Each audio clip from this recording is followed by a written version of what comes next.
திராவிட model ஆட்சியின் சாதனைகளை மத்திய அரசின் புள்ளி விவரங்கள் நிரூபிக்கின்றன என்று முதலமைச்சர் மு.க.ஸ்டாலின் தெரிவித்துள்ளார். ஜவுளி துணிகள், ஆயத்த ஆடைகள், தோல் பொருட்களின் ஏற்றுமதிகளில் இந்தியாவில் தமிழ்நாடுதான் தலைசிறந்த மாநிலம் என முதலமைச்சர் மு.க.ஸ்டாலின் தெரிவித்துள்ளார்.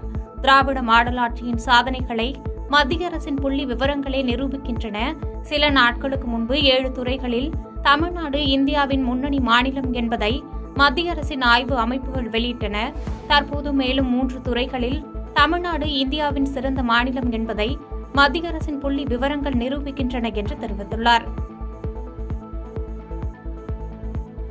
புதுச்சேரியில் அம்பேத்கர் சிலைக்கு மாலை அணிவிக்க பிரச்சார வாகனத்தில் வந்து பிரச்சாரம் செய்த திமுக மாணவர் அணியினருக்கும் நாம் தமிழர் கட்சியினருக்கும் கடும் வாக்குவாதம் ஏற்பட்டதால் அப்பகுதியில் பரபரப்பு ஏற்பட்டது. சட்ட மாமேதை அம்பேத்கரின் 134வது பிறந்தநாள் புதுச்சேரி அரசு சார்பில் கொண்டாடப்பட்டது. இதனிடையே விக்டர் சிமோனியல் வீதியில் உள்ள சட்டப்பேரவை எதிரே அமைந்துள்ள அம்பேத்கரின் சிலைக்கு பல்வேறு கட்சியினர் மற்றும் அமைப்புகள் அவரது உருவப்படத்திற்கு மாலை அணிவித்து மரியாதை செலுத்தினர். அந்த வகையில் நாம் தமிழர் கட்சியைச் சேர்ந்தவர்கள் தங்கள் கட்சி கொடிகளுடன் உறுதிமொழி ஏற்றுக்கொண்டு அம்பேத்கர் சிலைக்கு மாலை அணிவிக்க சட்டப்பேரவை அருகே நின்று கொண்டிருந்தனர். அப்போது அங்கு பிரச்சார வாகனத்தில் வந்த திமுக மாணவர் அணியினர் நாம் தமிழர் கட்சியினர் நிற்கும் இடம் அருகே வந்து இந்தியா கூட்டணி வேட்பாளருக்கு ஆதரவாக வாக்கு சேகரித்தனர். இதற்கு நாம் தமிழர் கட்சியினர் எதிர்ப்பு தெரிவித்து திமுக நிர்வாகிகளிடம் கடும் வாக்குவாதத்தில் ஈடுபட்டனர். இதனை கண்ட அங்கு பாதுகாப்பு பணியில் இருந்த போலீசார் இரு தரப்பினரையும் சமாதானம் செய்து அங்கிருந்து களை செய்து அனுப்பி வைத்தனர். இரு கட்சியினரிடையே ஏற்பட்ட இந்த கடுமையான வாக்குவாதம் அப்பகுதியில் சிறிது நேரம் பரபரப்பை ஏற்படுத்தியது.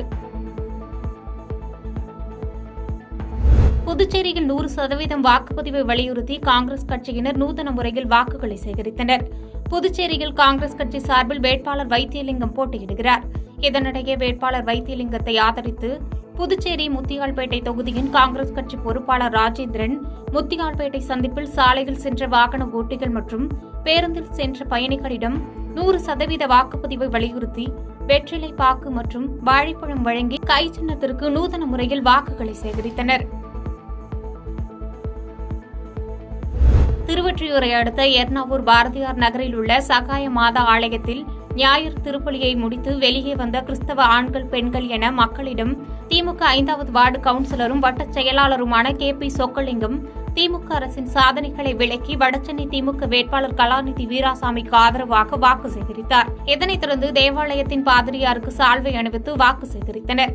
இந்நிகழ்வில் கூட்டணி கட்சியினர் உட்பட பலர் உடனிருந்தனர். சென்னை திருவொற்றியூரில் வருகின்ற 19ஆம் தேதி நாடாளுமன்ற தேர்தலை முன்னிட்டு எண்ணூர், கத்திவாக்கம், தாழங்குப்பம் ஆகிய பகுதிகளில் வடசென்னை திமுக வேட்பாளர் கலாநிதி வீராசாமியை ஆதரித்து திருவொற்றியூர் சட்டமன்ற உறுப்பினர் கே.பி. சங்கர் தீவிர வாக்கு சேகரிப்பில் ஈடுபட்டார். அப்போது பேசிய திருவொற்றியூர் சட்டமன்ற உறுப்பினர், எண்ணூர் பகுதிக்கு சுமார் 10 கோடி அளவில் திமுக ஆட்சியில் மீன் மார்க்கெட் அமைக்கும் பணி துவக்கப்பட்டது, சமுதாய நலக்கூடம் சீரமைக்கப்பட்டது, இதுபோன்று நிறைய திட்டங்களை திமுக ஆட்சியில் தமிழக முதலமைச்சர் மு.க.ஸ்டாலின் மூலம் கொண்டுவரப்பட்டுள்ளது என்று கூறி பொதுமக்களிடம் தீவிர வாக்கு சேகரிப்பில் ஈடுபட்டார். பாதகம் செய்பவரை கண்டால் நாம் பயங்கொள்ளலாகாது பாப்பா, மோதி மிதித்து விடு பாப்பா, அவர் முகத்தில் உமிழ்ந்து விடு பாப்பா. அண்மை செய்திகளை உடனுக்குடன் தெரிந்து கொள்ள இணைந்திருங்கள் இயம்நாடு தொலைக்காட்சியுடன்.